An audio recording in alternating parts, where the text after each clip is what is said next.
If you had seen me 6 months ago, you would have envied me. You would have called me lucky. You would have seen Eliza Croft, wife of Marcus Croft, CEO of Croft Global. You would have seen the penthouse apartment overlooking the city, the couture gowns I wore to galas, the practiced smile I gave to the photographers. You would have seen a perfect life. And I believed it too. Marcus was magnetic. He didn't just walk into a room, he consumed it. He was a force of nature, brilliant, charismatic, and, I believed, utterly devoted to me. Our life was a carefully curated masterpiece. And then there was Serena. Serena, his stepsister. The official story was a tragic one, a car crash years ago that had claimed her parents, leaving Marcus, then just a young man, to take her in. She lived with us, a quiet shadow in our gleaming penthouse. She was indispensable to Marcus, managing his private schedule, his household affairs, his everything. She was quiet, almost mousy, and I pitied her. I saw her as a dependent, a satellite orbiting the bright sun that was my husband. How blind I was. I remember the morning it all began to unravel. I was planning our 10th anniversary party. 10 years, a decade of perfection. I wanted it to be flawless. "Eliza, darling," Marcus said, kissing my temple, his scent of expensive cologne and ambition filling the air. "Don't stress yourself. Whatever you plan will be wonderful." Serena was nearby, as always, holding his briefcase. "Marcus, you'll be late for the board meeting." Her voice was a whisper, a gentle reminder. He smiled at her. It was a smile I thought was one of gratitude. "What would I do without you, Serena?" He left, and Serena turned to me, her eyes downcast. "Mrs. Croft, is there anything I can assist you with for the party preparations?" "No, thank you, Serena. I have it handled," I said, perhaps a bit too dismissively. She just nodded and glided away. She never walked. She glided, a ghost in our home. My pity for her was a shield, blinding me to the serpent I was housing. The party planning was my obsession. I wanted a string quartet, a custom-designed ice sculpture, a guest list that read like a who's who of the city. But most of all, I wanted a personal touch, a slideshow of our 10 years together. I remembered an old leather-bound photo album from before our wedding, filled with pictures from our early days. I was sure Marcus had stored it in his home office. The office was his sanctuary, a mahogany and glass fortress where he built his empire. I rarely entered. It felt separate from our life, belonging only to his. The room was immaculate, smelling of old books and power. I scanned the towering shelves. No album. I checked his desk drawers, feeling like a trespasser. Nothing. My eyes landed on a large framed painting, a dark, abstract expressionist piece. It seemed slightly askew. On instinct, I touched it. It swung open silently, revealing a matte black digital safe. A safe? Marcus had never mentioned a safe. A cold thrill, sharp and unpleasant, pricked my skin. "This is his private space, Eliza. Walk away." But I didn't. My fingers hovered over the keypad. What could the combination be? Our anniversary? 10, 12, 1, 8? Access denied. My birthday? 03251985. Access denied. I laughed. A short, bitter sound. Of course. How silly of me. I typed in Serena's birthday. 07141992. Click. The heavy door swung open. My heart wasn't pounding. It had stopped. Inside weren't just documents. There were stacks of cash. Euros, dollars, Swiss francs, bound in thick rubber bands. Easily $50,000. But that wasn't what stole my breath. It was the passport, a deep blue Canadian passport. The photo was Serena, but the name was not Serena. It was Isabelle Rousseau, and tucked neatly inside it were 2 first-class one-way tickets to Zurich, dated for the day after our anniversary party. I didn't confront him immediately. I put the passport back, closed the safe, and fixed the painting. I walked out of that office a different woman than the one who had entered. The perfect facade had a crack, and I could see the darkness seeping through. That night, I waited for him in the living room. The lights dimmed. I held a glass of whiskey, my hands shaking. When he entered, he was all smiles. "Eliza, you're still awake." "We need to talk, Marcus." My voice was flat. It must have alarmed him. His smile faltered. "What is it? Is it the party? Did the caterer back out?" "I was in your office today." His face hardened. "You know I don't like you in there when I'm working." "You weren't working. I was looking for the old photo album." I held his gaze. I found the safe. His entire demeanor shifted. The charismatic CEO vanished, replaced by a cold, menacing stranger. "You did what?"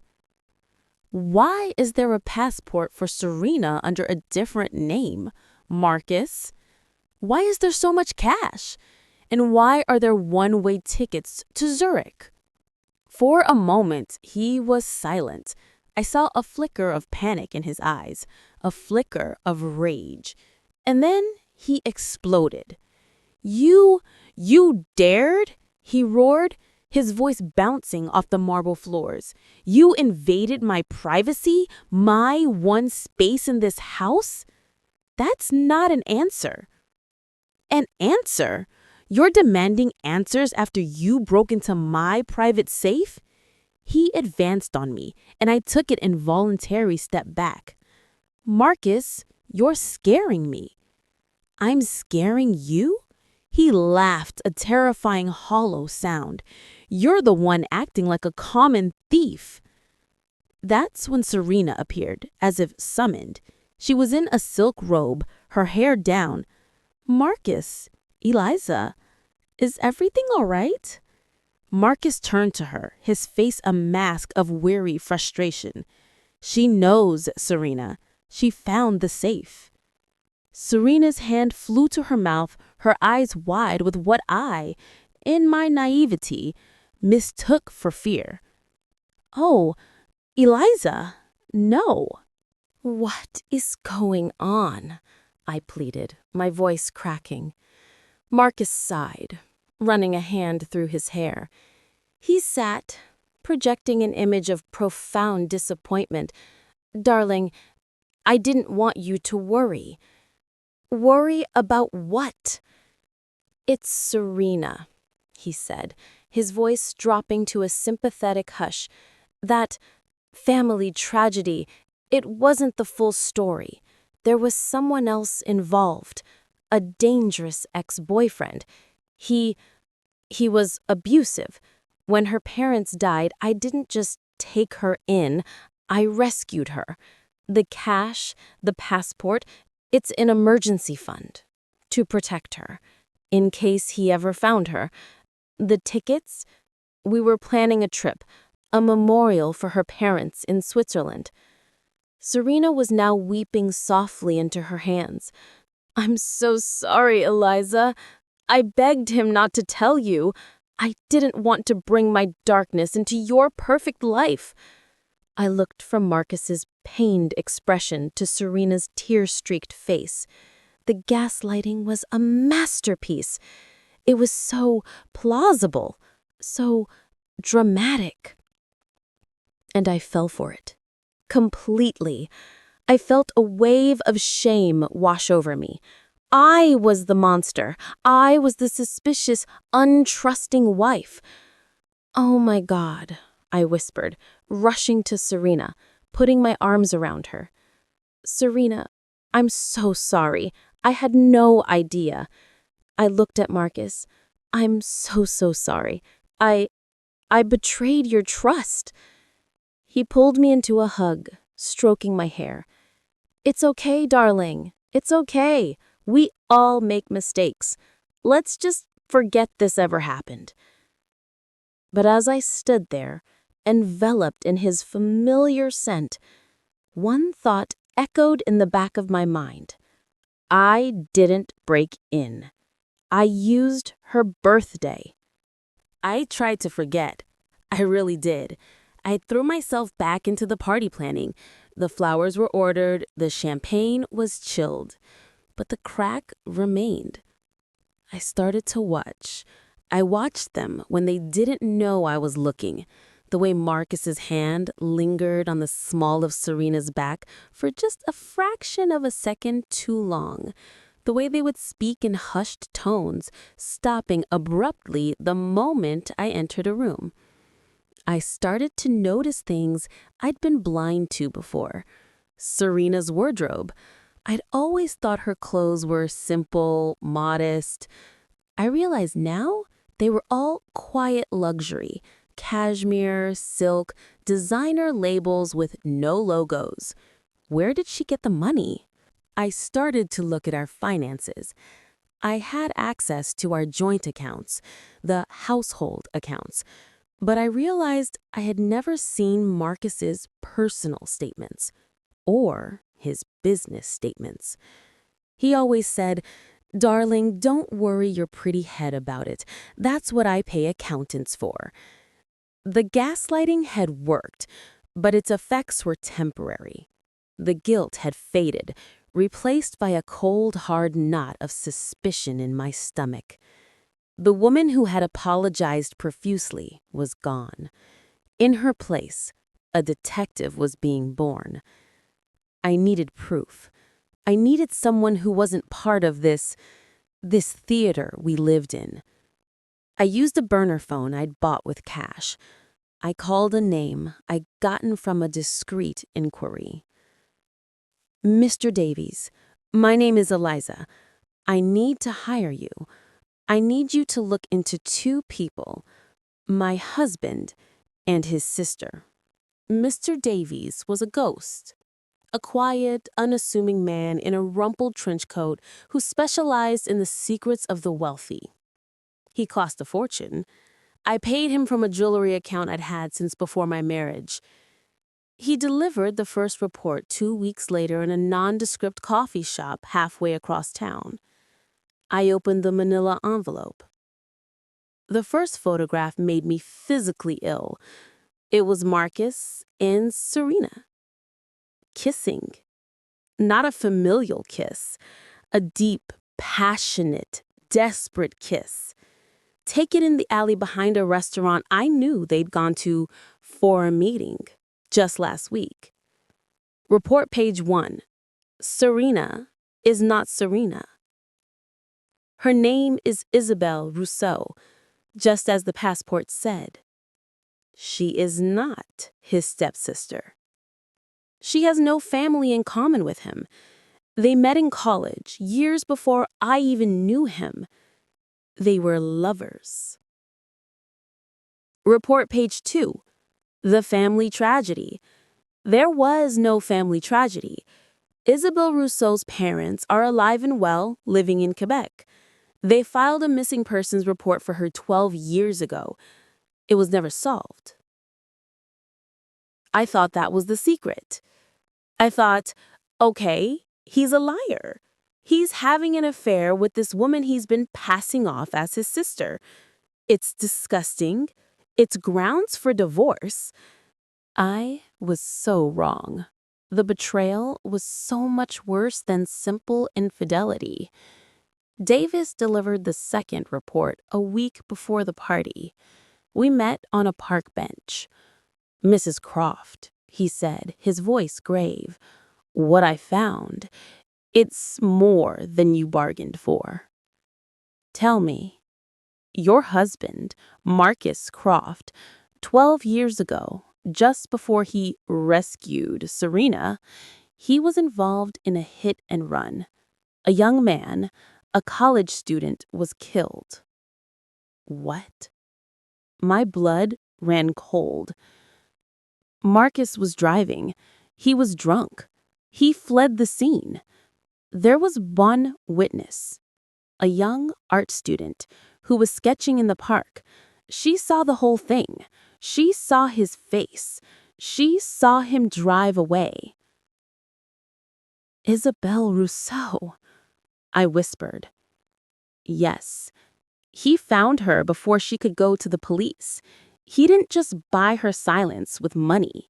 He bought it with a life. He gave her a new name, a new identity, a new family. He made her his sister to keep her close, to keep her under his control. That is the secret, Mrs. Croft. He's not just an adulterer. He's a killer. And she's his accomplice." The world tilted. The man I loved, the man I had shared my bed with for a decade, the entire foundation of my life was not just a lie, it was a crime scene. The final report from Davies was the key. He had used his contacts to dig into Marcus's offshore accounts. "It's not just an affair, Mrs. Croft.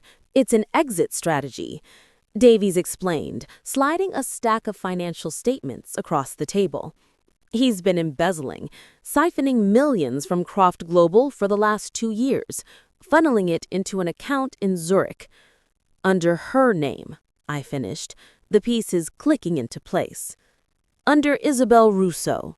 The plan was clear. The tickets I'd found weren't for a memorial. They were for an escape. He was planning to clean out the company, grab his accomplice, and disappear. But it gets worse." He pointed to a document, a signature, my signature. It was time for the speeches. Marcus took the microphone. He spoke beautifully about our decade of love, our partnership. The crowd was enchanted. "And now," he finished, raising his glass, "my wife, my partner, the love of my life, Eliza." I walked to the microphone. The room fell silent. I looked at Marcus. I looked at Serena.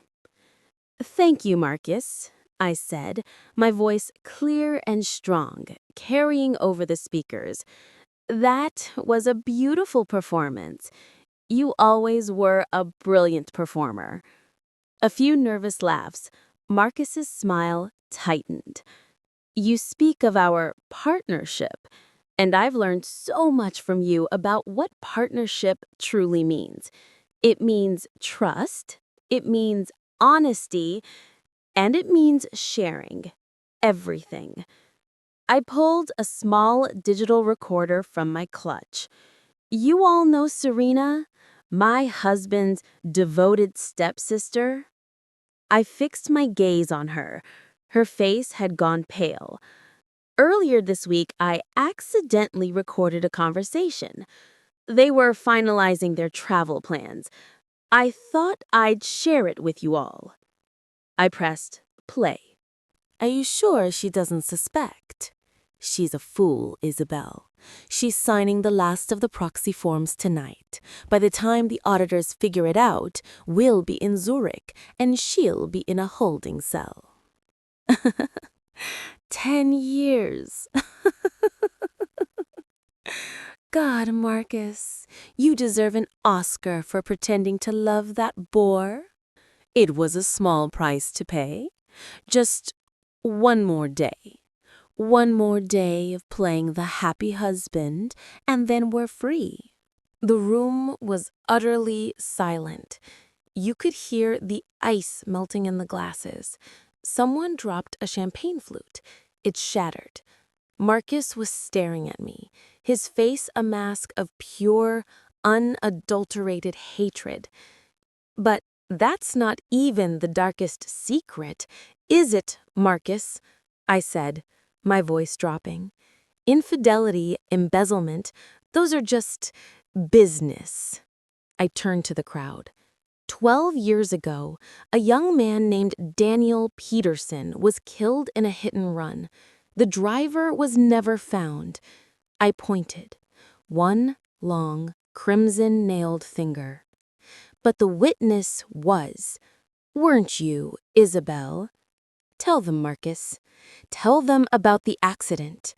Tell them how you rescued your only witness, gave her a new name, and hid her in plain sight as your sister. Tell them how you've been living a lie built on the grave of a boy you left to die on the side of the road. Chaos.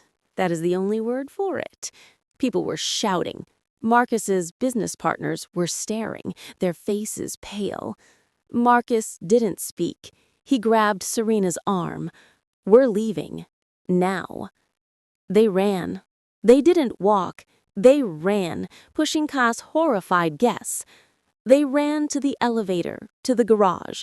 They were heading for their go-bag, their cash, their fake passports. I didn't stop them. I just stood there, by the microphone. I picked up my champagne glass. Please, I said to the stunned room, don't let this unpleasantness ruin the party. The champagne is excellent. They didn't make it to the runway. I had made one other call. An anonymous tip to airport security. A man and a woman traveling on fraudulent passports, attempting to flee the country. When the customs agent scanned Isabel Rousseau's passport, the system lit up. When they scanned Marcus's, the same. The police, whom I had also tipped off about the embezzlement, were waiting at the police station. The family of Daniel Peterson, whom my investigator had contacted, was waiting with a civil lawyer. By the time the sun rose, Marcus Croft was in a cell, his assets frozen, his company in receivership. Isabel Rousseau Serena was in a separate cell, charged as an accomplice to embezzlement, fraud, and an accessory to manslaughter. I was left alone in the giant, silent penthouse, surrounded by the wreckage of a party. The white roses were wilting. I walked into Marcus's office. I opened the safe, my safe now. I took out the 2 real passports. I put Marcus's into the fireplace, and I watched it burn. I tore Isabel's into tiny, tiny pieces. Then I picked up my own go-bag, the one Mr. Davies had prepared for me. Inside was cash, the $50,000 I had found in the safe, which I'd replaced with counterfeit, and my new passport. I was Eliza, but I was no longer Mrs. Croft. I walked out of the penthouse. I didn't look back. My life, the perfect facade, was over. My real life was just beginning.